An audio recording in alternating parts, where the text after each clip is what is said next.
qala Nabi sallallahu alaihi wasallam addu zakata amwalikum. Sadaqallah wa sadaqa rasulun nabiyul habibul karim walhamdulillahi rabbil alamin. Hadirin hadirat shaimin shaimat Masjid Ni'amil Serang yang dimuliakan oleh Allah Subhanahu wa taala. Pada kesempatan kali ini tema yang akan kita bahas yaitu tentang zakat mal. Ada yang namanya at-tafsili, ada yang namanya ijmali. Sebelum kita membahas apa itu zakat mal at-tafsili, apa itu zakat mal al-ijmali, pada prinsipnya menurut Ibnu Rus di dalam kitabnya Bidayatul Mujtahid, zakat itu dibagi menjadi dua. Ada berapa hadirin hadirat zakat? Ada dua.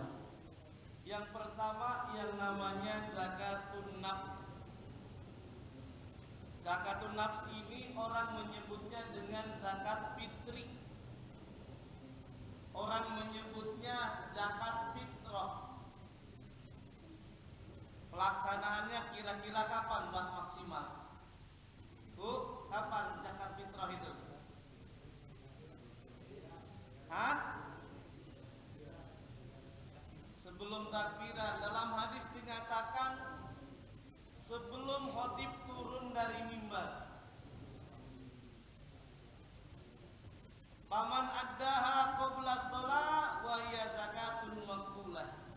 Jadi zakat fitrah itu ditunaikan maksimal yaitu sebelum khatib turun dari mimbar, itu dikategorikan zakat fitrah.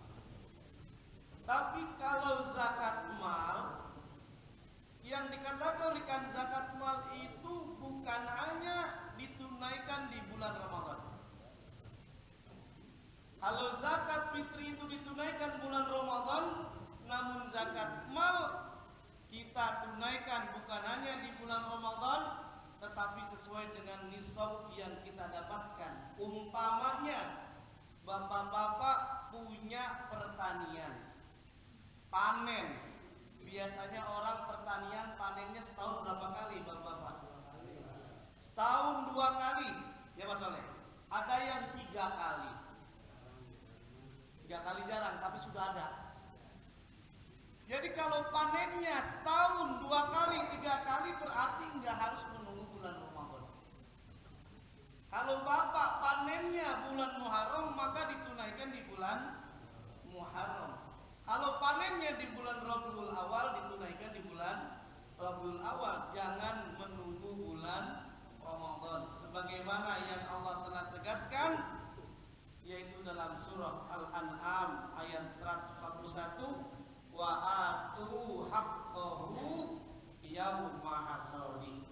Dan tunaikanlah zakat saat kita panen.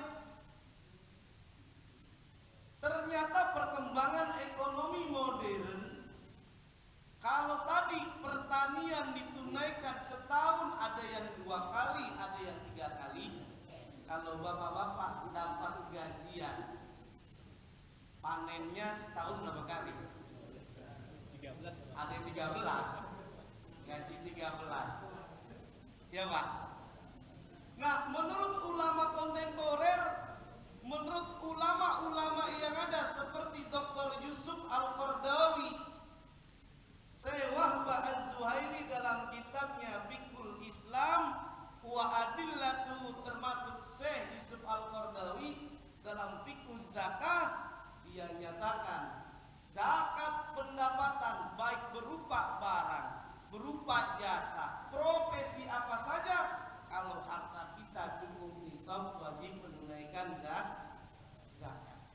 Oleh karenanya ulama membagi zakat mal menjadi 2. Yang pertama at-tafsili, yang kedua ijmali. Tadi sudah kita bahas, kalau zakat fitrah ditunaikan tadi kapan? Sebelum khatib turun dari mimbar. Pelaksanaannya di bulan Ramadan sampai takbiran lah biar aman. Karena takut dibilang sedekah. Wa man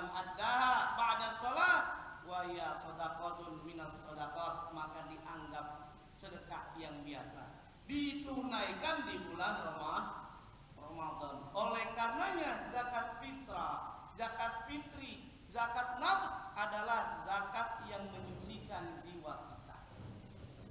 Setelah kita berpuasa di bulan Ramadan, badan kita menjadi sehat.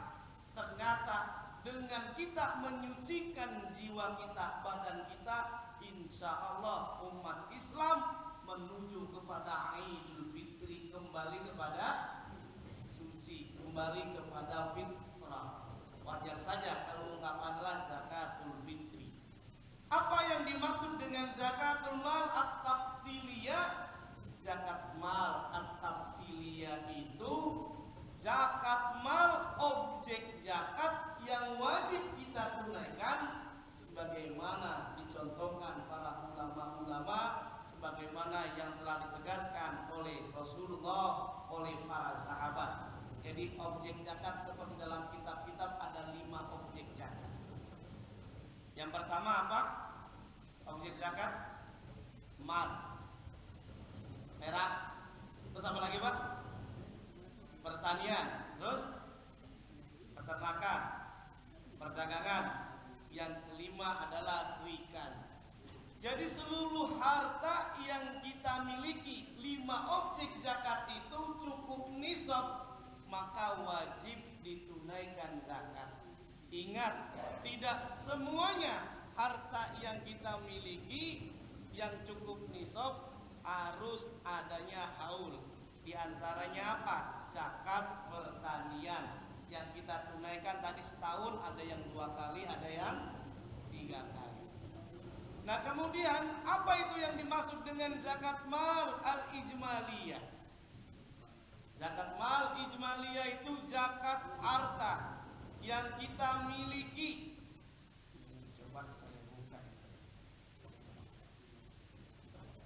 Sama aja ya. Ada gangguan teknis.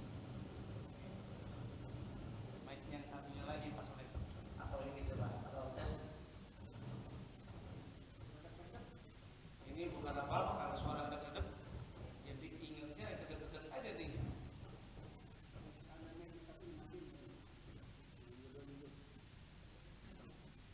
Oh iya, benar ini.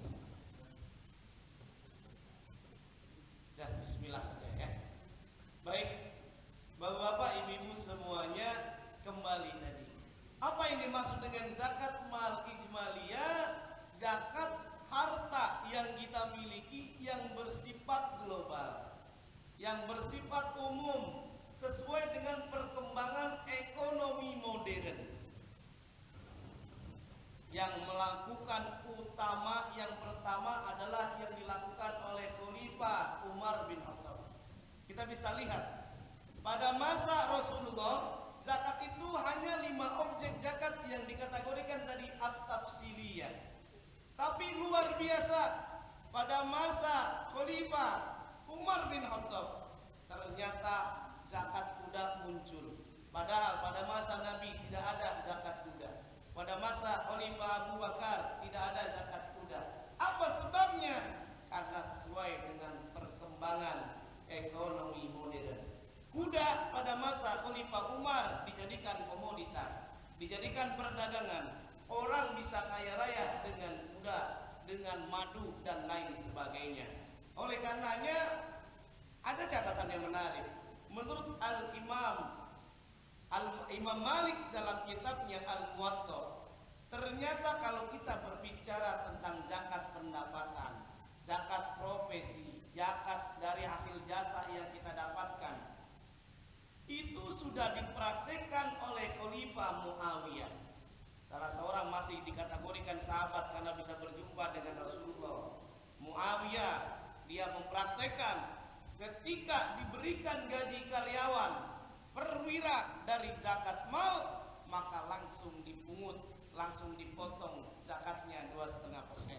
Demikian halnya pada masa Muawiyah, pada masa Umar bin Abdul Aziz, zakatnya pun dipotong 2,5%.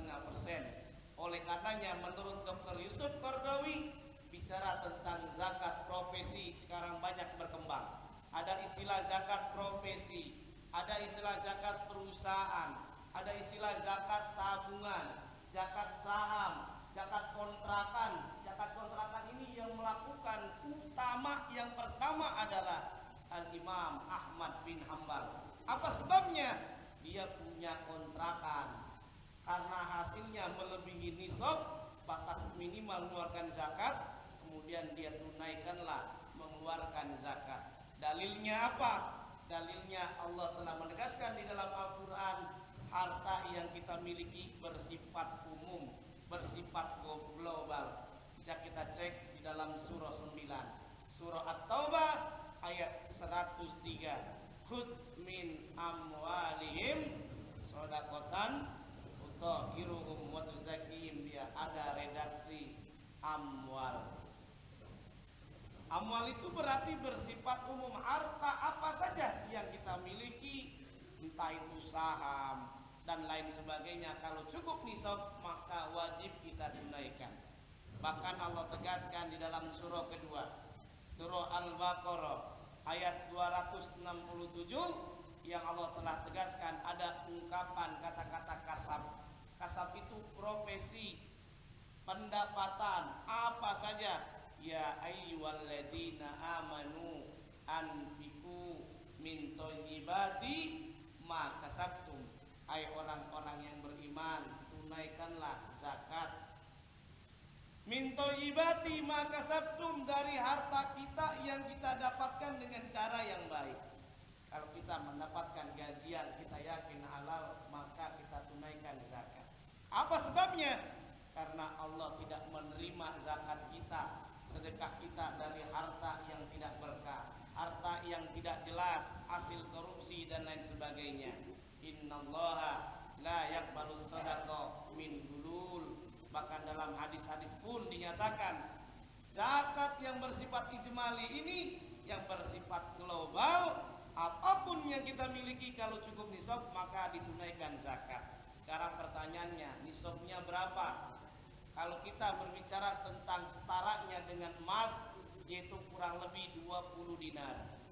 Pak, ada yang punya uang 1 dinar nggak? Ada yang pernah lihat uang 1 dinar? 1 dinar saya waktu ceramah di daerah BEI, Bursa Efek Indonesia, The Energy, itu saya dikasih uang 1 dinar dan ada beberapa uang dalam berbentuk rupiah. Berapa itu 1 dinar? Kurang lebih 4,25 gram emas. Berapa 1 dinar, hadirin? 4,25 gram emas. Jadi kalau di dalam hadis dinyatakan apalaisa min duni isrina miskolan as-sadaqah, harta yang kurang dari 20 dinar, 20 miskol tidak wajib zakat. Itu zakat perhitungannya kepada emas. Kalau 4,25 gram emas dikali 20 dinar berarti nisab kita berapa Pak kalau emas? 1 gramnya 500. Tapi kalau tadi 20 dinar dikali 4,25 gram emas berarti kurang lebih 85 gram emas dalam setahun. Kalau kata Bapak tadi harga emas umpamanya sekarang 500.000 Pak Soleh ya. 500.000 dikali 85 gram emas kira-kira berapa jadinya Pak? 42.500.000. Kalau kita punya pendapatan, punya gajian dalam setahun setara minimal 42.500.000 rupiah atau lebih, maka wajib ditunaikan zakat 2,5%. Menurut fatwa MUI nomor 23 tahun 2003 dijelaskan zakat profesi yang menggunakan analogi, yang menggunakan kias kepada emas sangat dianjurkan, yaitu ditunaikannya setahun sekali. Pertanyaannya, ada pendapat dalam kelanjutan fatwa itu boleh ditunaikan sebulan sekali, artinya dipercepat asal tidak mengurangi perhitungan. Umpamanya contoh, Pak Soleh gajiannya sebulan 5 juta rupiah sama bonus-bonus ya. Umpamanya ya 5 juta rupiah. Kalau Pak Soleh menunaikan sebulan sekali Berarti 5 juta dikali 2,5% berapa Pak Soleh? Berarti kurang lebih 125.000. Begitu Pak ya? Nah itu kalau sebulan sekali. Sekarang pertanyaannya, boleh nggak setahun sekali? Bisa. 5 juta dikali 12 berapa Pak? Berarti 60 juta rupiah. Coba kita hitung. 60 juta rupiah dikali 2,5%. Berapa hasilnya? Kurang lebih 1.500.000. Kalau dibagi 12 hasilnya sama nggak? Hasilnya sama, 125.000 rupiah. Ada juga menurut ulama, diantaranya Syekh Yusuf Al-Qardawi, zakat profesi itu diidentikan bukan dengan emas, tapi dengan apa? Dengan pertanian. Pertanian itu maksudnya apa? Kita menunaikannya itu saat panen, saat memetik hasil. Kalau tadi pertanian setahun berapa kali tadi?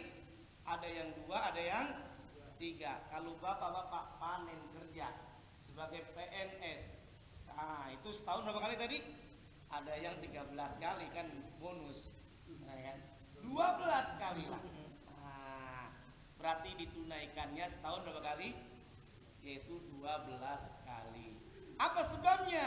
Allah menegaskan, kalau kita tidak menunaikan zakat, maka na'udzubillah, kita akan disiksa oleh Allah Subhanahu wa ta'ala. Coba kita lihat, kalau misalkan orang meninggal dunia, yang pertama kali yang wajib ditunaikannya, tadi tuh ditanya itu, zakatnya udah tunaikan belum? Zakatnya, utangnya bagaimana? Karena ingatlah, harta kita akan berkah kalau kita menunaikan zakat.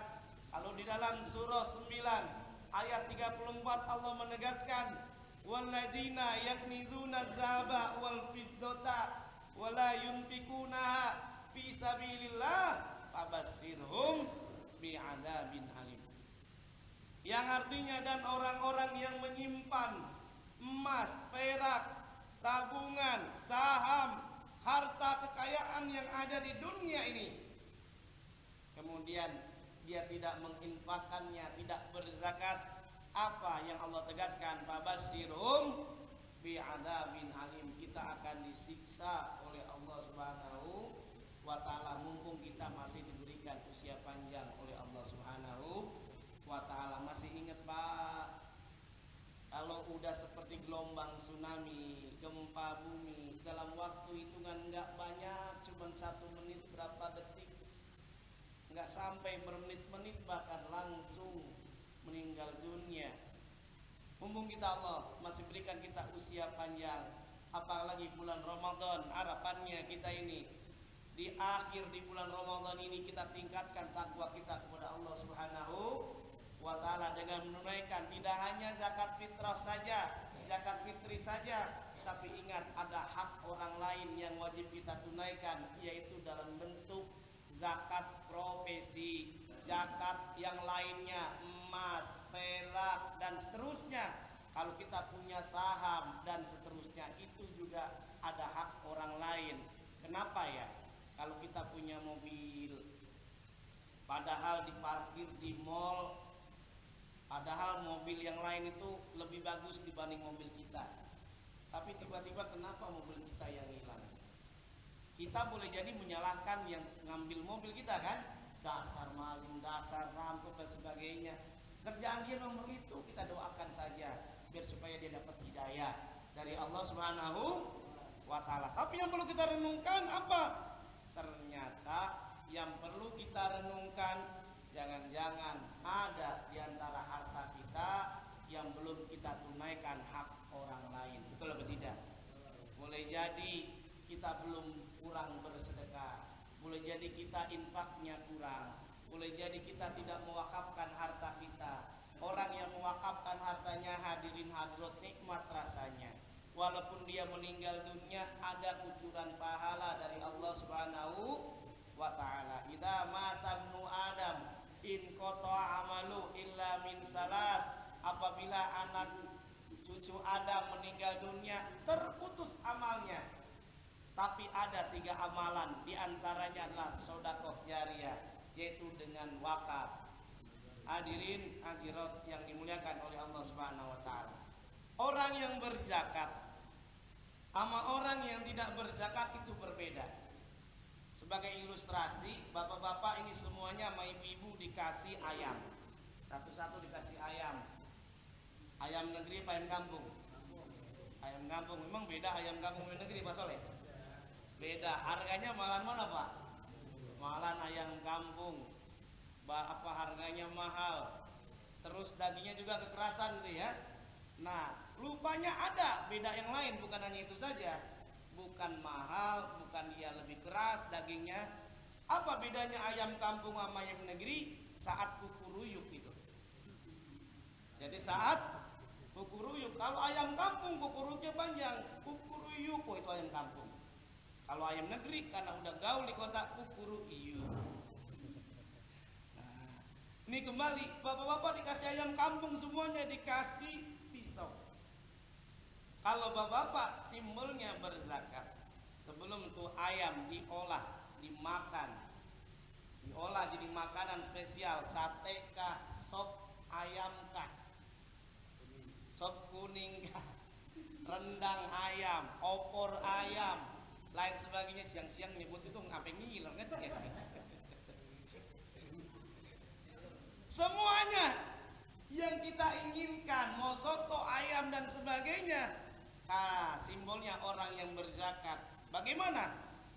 Zakat sebelum dimasak sama dia, itu ayam dipotong dulu dan mengucapkan bismillah.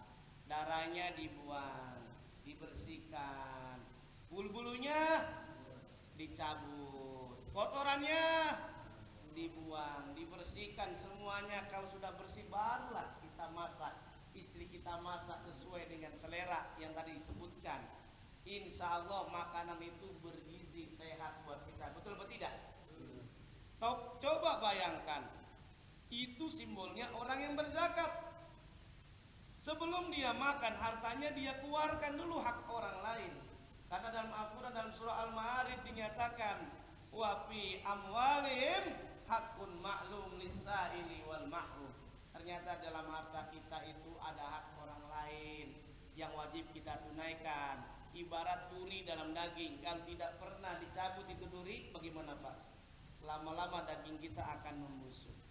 Simbolnya tadi, kalau kita berzakat maka bersih, berbeda orang yang tidak berzakat. Orang yang tidak berzakat ketika dikasih ayam, dikasih pisau, itu ayam tidak dipotong dulu, darahnya masih ada, bulunya ayam, kotorannya ada, dimasak sama bapak-bapak ibu. Kemudian bapak-bapak makan, kira-kira gimana, sehat atau berpenyakitan? Berpenyakitan. Ini yang perlu kita renungkan. Kenapa kita punya uang cukup lumayan tapi sering berpenyakitan? Kita harus merenung. Hasibu anfusakum qabla an tuhasabu, introspeksi diri kita sebelum nanti kita akan dievaluasi oleh Allah Subhanahu wa ta'ala. Karena makna zakat setidaknya ada beberapa makna. Yang pertama, di dalam kitab Mu'jam Al-Wasit ditegaskan apa itu arti zakat. Zakat itu bermakna orang yang menunaikan zakat itu dia akan suci jiwanya. Zakat, asal katanya zakat, suci, cerdas. Orang yang berzakat insya Allah dia suci jiwanya. Seperti halnya umat Islam menunaikan zakatul fitri, harapannya badannya menjadi suci. Ternyata bukan organ tubuh kita saja yang wajib dizakati, tetapi harta kita biar supaya bersih, biar supaya terhindar dari kotoran. Apa dalilnya? Khudz min amwalihim shadaqatan tutahhiruhum wa tuzakkihim biha. Dalam kata-kata tutahhiruhum, kalau kita menunaikan zakat, insya Allah harta kita akan menjadi bersih, harta kita menjadi berkah. Harta kita kalau berkah berbeda hadirin hadirat sama harta yang tidak berkah. Kalau harta kita berkah walaupun sedikit tapi luar biasa sekali. Gaji kita umpamanya 3 juta, tapi anak kita jadi orang semuanya, jadi dokter, jadi insinyur dan lain sebagainya. Itu namanya hartanya berkah. Apalagi kalau orang-orang dulu padahal tukang nasi uduk anaknya ada 12, tapi semuanya menjadi anak yang soleh. Itu ciri-ciri hartanya berkah. Amin ya rabbal alamin. Karena kenapa? Ada orang yang mengatakan banyak anak banyak rezeki. Ternyata terbukti kalau anak kita semuanya menjadi anak yang soleh dan solehah, bukan pas soleh. Kadang-kadang namanya soleh, kerjaannya salah. Ya, tapi insya Allah Pak Soleh ini mah insya Allah akan menjadi soleh ya, karena namanya soleh. Hadirin yang dimuliakan oleh Allah Subhanahu Wa Taala. Tadi diingatkan banyak anak banyak rezeki karena hartanya berkah. Dia sering berzakat, nikmat rasanya. Dia punya anak yang soleh. Pas mau Idul Fitri, mau Lebaran, datang anak yang pertama. Karena anaknya berapa tadi? Ada 12. Anak yang pertama datang, assalamualaikum, bubur sumsum pada genye, assalamualaikum semuanya. Dijawab sama ibunya, daun salam di atas nasi uduk, waalaikumsalam, silakan duduk masuk. Nah akhirnya, mak, ibu, bapak, maafin saya ya, saya nggak bisa ngasih apa-apa. Ini cuma ngasih uang 5 juta rupiah. Alhamdulillah. Kalau bapak-bapak punya anak ada yang seperti gitu, kira-kira gimana? Sedih nggak? Haru nggak kira-kira? Luar biasa haru. Sedih jangankan 5 juta, 500.000 aja ibu-ibu nangis. Kenapa nangis? Kata dia kecil amat. Kenapa nangis? Bukan hanya kecil, kakinya keinjek pak. Wah, anak yang pertama ngasih 5 juta rupiah, anak kedua datang sama 5 juta rupiah, 12 berapa? 60 juta, tapi namanya ibu-ibu kurang aja pak. Dia nangis aja terseduh-seduh. Bukan karena harus ditanya sama bapaknya, sama suaminya, mak, kenapa sih nangis aja? Kan anak kita udah pada pulang semuanya. Bersyukur. Bang, saya nyesel bang punya anak 12, coba 30. Kalau 30 dikali 5 juta 150 juta. Kata suaminya, mak, untung orang dulu. Kalau orang sekarang kan anak lahiran pertama disesar. Sasar sini, waduh masya Allah. Insya Allah tadi ciri-ciri harta yang berkah.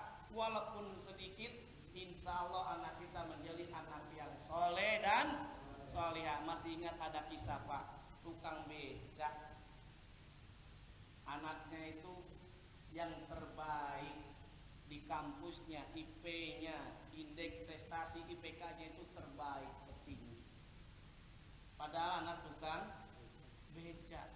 Saya ketika melakukan penelitian dari program World Bank Bank Dunia ke Surabaya, dijemput sama supir pak, sama driver salah satu bank syariah. Rupanya pas ngobrol-ngobrol, awalnya saya nyangka ya supir anaknya nggak mungkin lah anaknya bisa tinggi-tinggi. Ternyata luar biasa, supir itu anaknya luar biasa, dari dokter ama yang jadi insinyur. Masya Allah, saya bilang udah begitu kuliahnya di perguruan tinggi terbaik. Saya bilang gimana pak, kok bisa sampai begitu? Saya senantiasa bersyukur kepada Allah Subhanahu Wa Taala. Kalau saya punya uang walaupun tidak cukup untuk nisab, saya bersedekah karena Allah Subhanahu Wa Taala, yang insya Allah Allah berikan rezeki yang tidak disangka-sangka kepada anak saya, dapat beasiswa sampai dokter. Anak yang kedua pun menjadi insinyur. Bahkan kisah ini memang saya yakini Allah telah tegaskan dalam surah Al-Lail, kalau kita berzakat, kita infak, kita sedekah, kita wakaf, dan yakin Allah akan memberikan ganjaran. Apa janji Allah? Kita akan dimudahkan urusan kita oleh Allah Subhanahu Wa Taala. Fa'amma man a'ta wattaqa wa saddaqa bil husna fasayunassiruhu lil yusra. Apa artinya? Adapun orang yang memberi, Adapun orang yang berzakat, adapun orang yang bersedekah, adapun orang yang infak, adapun orang yang mewakafkan hartanya karena Allah Subhanahu wa taala, wa saddaqa bil husna, dan dia membenarkan bahwa Allah akan mengganjarkan pahala walaupun hakikatnya berkurang tapi bertambah. Betul atau tidak? Ada hitungannya, Pak. Kita punya uang umpamanya 4 juta. Kemudian kita berzakat umpamanya 2,5%. 4 juta 2,5% berapa? 100.000 ya. Sekarang coba kita hitung. 4 juta dikurangi 100.000 hasilnya jadi berapa hadirin hadirat? 3.900.000 rupiah. Berkurang. Tetapi dalam matematika zakat, matematika sedekah, harta kita itu minimal dilipat gandakan oleh Allah 10 kali lipat sampai 700 kali lipat. Minimal 10 kali lipat berapa? Harta kita bukan jadi 3.900.000 rupiah, tapi menjadi 4.900.000 rupiah. Dari mana nih hadirin hadirat? Dari mana Pak Soleh? Nah, 100.000 dikali 10. Dalilnya mana? Surah Al-An'am ayat 160, nanti Bapak Ibu cek. Man jaa bil hasanati falahu asru amsalihha. Barang siapa yang melaksanakan amal kebajikan termasuk berzakat, infak, sedekah karena Allah Subhanahu wa taala, akan diganjarkan minimal berapa? 10 kali lipat. 100.000 dikali 10 berapa? 1 juta. 1 juta tambah 3 juta 900 jadi 4.900.000 rupiah. Kalau dikali 700 kali lipat berapa? Itu hasilnya ngitung sendiri dah. Kurang lebih 73.900.000 rupiah. Apa sebabnya? 100.000 dikali 700 kali lipat. Itu hitungan secara matematik di dalam Al-Quran. Sekarang kita real saja dalam hitungannya. Di bapak-bapak, di kantong bapak ada uang 100.000 rupiah, ada uang 50.000 rupiah, ada uang 20.000 rupiah, ada uang 10.000 rupiah, ada uang 1.000 rupiah. Jujur, buat sedekah berapa duit yang keluar? Hah? Jujur, Bu, berapa yang keluar, Bu? Kata Pak Soleh, 1.000 kalau bisa ada yang kecil keluarin. Cari yang paling kecil. Kadang-kadang kita malu semestinya. Ada, saya pernah baca tobat handphone mania. Ya Allah, ampunilah saya ya Allah. Uang 10.000 rupiah buat beli pulsa terasa kecil banget. Beli buat bayar sedekah gede banget. Betul atau tidak?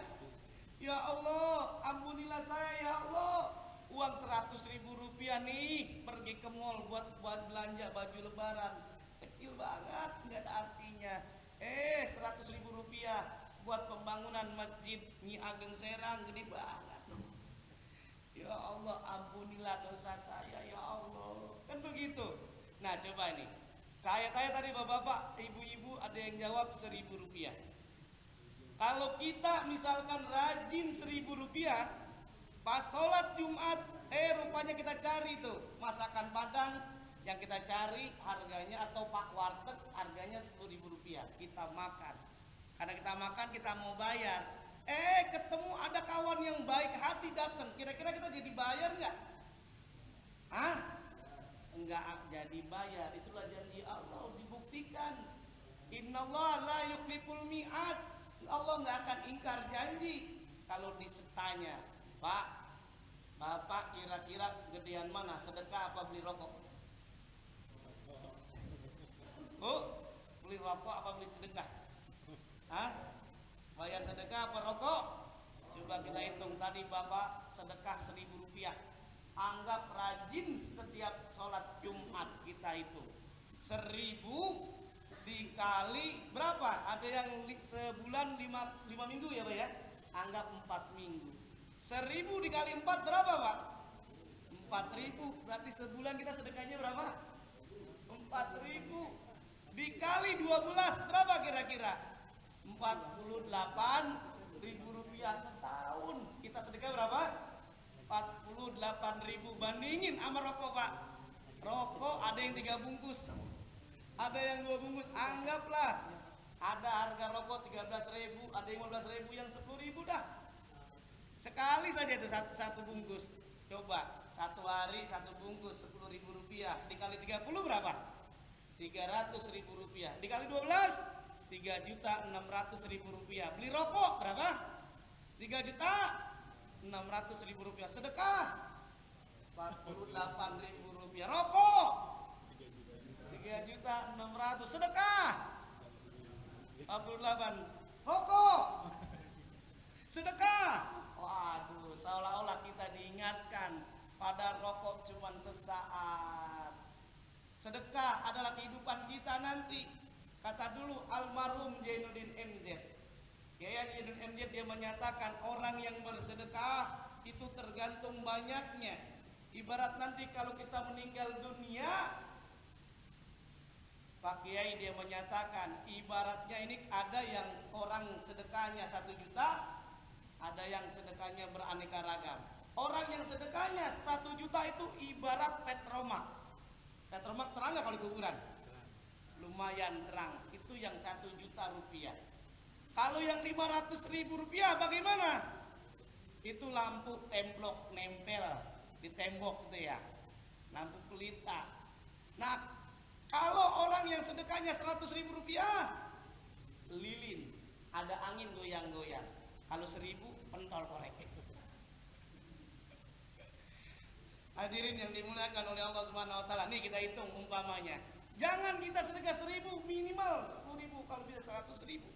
Karena Rasulullah ditanya, ya Rasul, sedekah apa yang paling mulia dilakukan? Rasulullah menjelaskan, as-sadaqah fi Ramadan, bersedekah di bulan Ramadan, mumpung kita masih di bulan Ramadan. Umpamanya tadi bukan 1.000 tapi 100.000 rupiah. 100.000 rupiah jamaah di Masjidnya Ageng Serang berapa? Berapa banyak kalau sholat Jumat biasanya? 250, 300 lah ya. Nah jadi makawan lah. Coba kita hitung Pak. Kalau sedekahnya tadi umpamanya kita rubah luar biasa, 10.000 dikali 300 jadi berapa itu pendapatan? 100.000 dikali 300 berapa? Hitung sendiri deh. Berapa? 30 juta ya. Nah itu pendapatan luar biasa, 30 juta dalam sholat Jumat. Masuk uang kas masjid bisa berapa juta? Kasihlah imam 1 juta. Iya kan begitu? Khotib 1 juta. Lah kalau dikasih 1 juta saya yakin imam subuh-subuh udah nyampe. Apa sebabnya? Perhatian nih. Manfaat dari zakat bisa bikin hartanya menjadi suci, menjadi bersih, an-nama berkah bertambah, ziyadatul khair bertambah. Karena harta kita menjadi berkah. Bapak-bapak, ibu-ibu yang dimuliakan oleh Allah Subhanahu wa taala, kisah yang terakhir yang perlu kita ingatkan, Allah telah menegaskan minimal berapa kali diganjarkan 10 kali lipat sampai 700 kali lipat. Ada guru TK. Guru TK kalau di sekitar Jakarta, Ageng Serang berapa nih Pak Soleh? Gajinya guru TK TPA 2 juta di Jakarta. Perasaan kok di Bekasi 300.000. Ya Pak, kalau di sini 2 juta. Ya alhamdulillah, tapi kalau di Bekasi 300.000 Pak. 300.000 dia datang ke Ustaz. Assalamualaikum Ustaz, doain Ustaz gaji saya jadi 500.000 rupiah. Kata Ustaznya, dikit amat naiknya jadi 500.000 rupiah. Begini Ustaz, karena kalau gaji di atas 500 kayaknya nggak mungkin. Apa sebabnya? Karena kepala TK aja gajinya 500.000 rupiah. Kayaknya harus melewati kepala TK itu nggak mungkin. Ya udah, bagaimana caranya biar gaji naik? Begini Ustaz, saya sedekahkan gaji saya ini 300.000, saya niatkan karena Allah, saya baca qiyamul lail, baca Quran, sholat duha karena Allah Subhanahu wa taala, ikhlas karena Allah Subhanahu wa taala. Ternyata hadirin hadirat yang dimuliakan oleh Allah Subhanahu wa taala, 10 bulan berikutnya datang.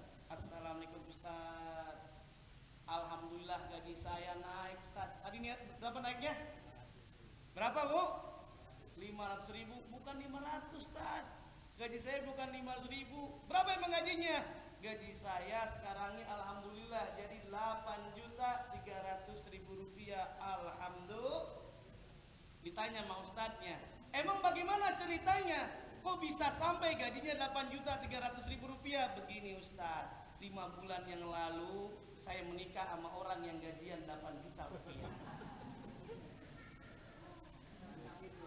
Lengkap kan? Ini janji Allah kan? Kira-kira bisa nggak seperti ini Pak Sore? Apa yang nggak bisa? Innallaha la yukhliful mi'ad, Allah nggak akan ingkar janji. Dalam surat Tolak ayat 2-3 Allah telah tegaskan, wa may yattaqillah yaj'al lahu makhraja wa yarzuqhu min haitsu la yahtasib wa may yatawakkal 'alallah fa huwa hasbuh. Kita akan diberikan kecukupan. Yang awalnya kita sulit jadi tidak sulit. Bahkan Allah telah tegaskan dalam ayat yang lainnya, wa man qudira 'alaihi rizquhu falyunfik mimma atahullah. Kalau bapak-bapak lagi paceklik, bisnisnya gagal, karirnya lagi mandek, maka Allah menegaskan resepnya bersedekah. Semoga harta kita menjadi berkah. Semakin banyak kita harusnya malu. Bill Gates, orang non muslim, ternyata rahasianya apa suksesnya? Karena 50% dari keuntungannya itu dia berikan cuma-cuma untuk CSR, Corporate Social Responsibility, yang dibagi untuk beasiswa, yang dibagi untuk kedermawanan dan lain sebagainya. Semestinya di dalam Al-Quran bertegaskan, Abdurrahman bin Auf kaya raya, luar biasa sekali. Awalnya kere, nggak punya apa-apa, akhir menjadi kaya raya. Pas dicek berapa dia bersedekah, sampai dijamin oleh Allah dia masuk surga. Ternyata sedekahnya itu 50.000 dinar. 4,25 dikali 50.000 dinar itu kurang lebih 200.000 gram emas. Kalau dihitung dikali 5.000 berarti 106 miliar. Itu bukan menjadi miskin, tetapi menjadi kaya raya. Semoga harta kita annama bertambah. Kemudian as-sulhu, inilah makna dari zakat. Harta kita menjadi berkah, nikmat rasanya. Sehingga Allah telah tegaskan, qad aflaha man zakkaha. Sungguh telah sukses orang yang menyucikan jiwanya. Bukan hanya dengan zakat, bukan hanya dia merasa bersyukur kepada Allah, tetapi dia juga sering bersyukur atas nikmatnya dengan lisannya, dengan kolbunya, bil jawari. Jangan lupa ada harta yang wajib kita tunaikan. Semoga berkah. Akhir kata dari saya, ikan sepat, ikan gabus, ikan lele direndam di air tawar dan daun kaktus. Ceramahnya lebih cepat, lebih bagus. Jangan bertele-tele karena jamaah udah pada ngantuk. Buah tomat, buat sempedak tamat dah. Baik, ada pertanyaan atau gimana Pak Soe? Udah jam 1 masuk ya. Baiklah, semoga ada manfaatnya. Bagi-bagi bapak-bapak yang ingin bertanya silakan, karena waktunya tidak bisa ya. Nanti boleh di SMS atau di Facebook atau apa saja silakan. Bagi yang mau ingin mencatat tentang zakat, perhitungannya bagaimana dan sebagainya, silakan. Insya Allah kalau ada waktu saya akan coba jawab. 081 29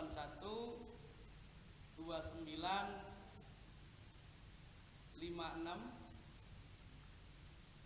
3750. 081 29 56 3750. Sekali lagi 081 29 56 3750. Insyaallah kalau ada waktu nanti akan coba saya jawab. Insyaallah kita akan berkah. Allahumma anfa'na ma'allamtana wa 'allimna ilman yanfa'una. Subhanakallahumma wa bihamdika asyhadu an la ilaha illa anta astaghfiruka wa atubu ilaik.